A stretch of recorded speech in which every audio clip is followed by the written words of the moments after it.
Alright guys, the next thing we're going to do is show you one of the most common things that we get asked in the shop, and that's how do I load my line onto my reel. Okay, a lot of problems can be had if you don't load your line on properly, and we'll show you what and why this happens as we go through it. For the demonstration, we're going to be using 10 cord of Adrenaline, which has been in soak for 24 hours. We're going to use a tin of sweet corn. Ask why, basically holds it down in the water. We've got a bucket of warm water. We have a Browning Backfire 640 reel, and we have a 9-foot Spinflex half section basically. So what I'm going to do now is I'm just going to pass the line to Chris through the first butt eye, and Chris is going to take you through the knot that we use in order to load onto the reel. Right, first things first, obviously through the butt. It's just easier doing it this way. You can't do it just by holding the reel. You need half a rod to just open your bail arm up when you're in the right position. And what we need to do is create basically a loop slip knot basically. So we just loop it over together. So we're making a large loop, and with the small one, not a small loop, we go through it 3 times. Literally just makes a slip knot. It's as simple as that. Just wear that down.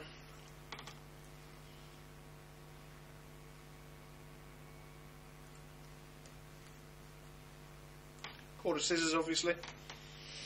And then basically you've got your loop there, tied up there with a slip knot ready to go.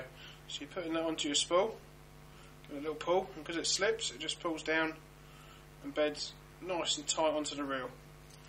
Bail arm back over. Because we've got it in soak, theory is I shouldn't get a burnt finger because the friction from the water is coming off. So when you're reeling it in, you're putting tension on through your fingers, and obviously you can just go and spool up. What we do, we stop there, we just open up the bail arm, because the line's not pinging off and spooling off.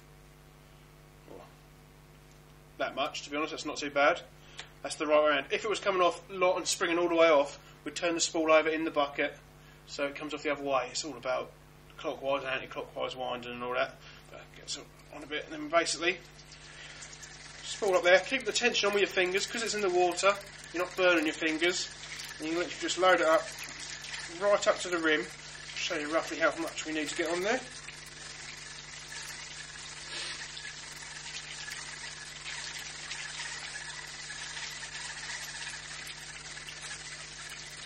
You don't want to be overfilling the spool, but you want it to be filled right up to the lip, which is like a fine line between getting it right and getting it drastically wrong, to be honest.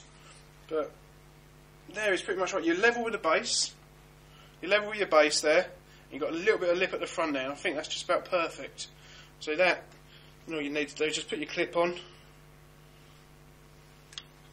then just cut your line, and you're spooled up, ready to go. It works the same for any sort of reel, any sort of fixed spool reel, I say anyway. Big pits, again, obviously you're going to be winding 300 yards of line on, but a small reel like that, it only takes a couple of minutes and you're done. And that pretty much is spooling up, guys.